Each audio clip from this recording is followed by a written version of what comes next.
I've noticed that Star Wars does really shockingly well is, one, display the nuances of how somebody might choose to be part of the Empire.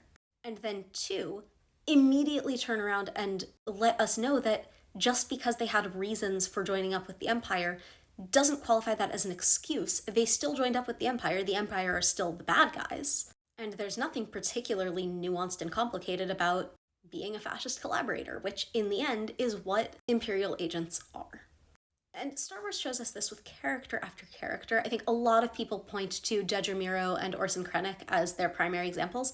My favorite two to look at are actually Arinda Price and Wilhuff Tarkin, because both of them started as civil servants. Both of them began as people who genuinely believed that they were serving the better interests of their homeworlds. And in the beginning, genuinely believed that Empire was the best path towards getting resources and protection for their homeworlds. And they both began from a place of wanting to do better by their people than the people who were in charge when they were growing up.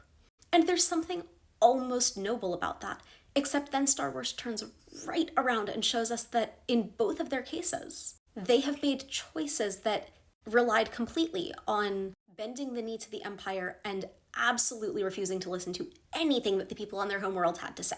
Somewhere along the way, they lost the plot and decided that being a public servant didn't actually require having to listen to the public.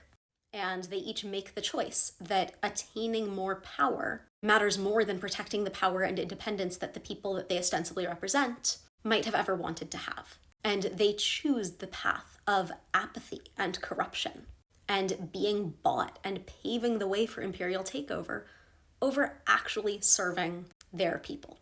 And we can see the inflection point where they choose to chase power and influence over listening to their own people. And it's a masterclass in underscoring the importance of representative leadership and the degree to which things can get really, really bad when public trust is placed in the wrong hands. And also that some people who make that slippery descent into literal fascism begin from a place of thinking that they can do good. And while that might allow us to feel some sympathy for them, it's not an excuse for the atrocities that they end up complicit in and party to. And I appreciate just how clear Star Wars makes that.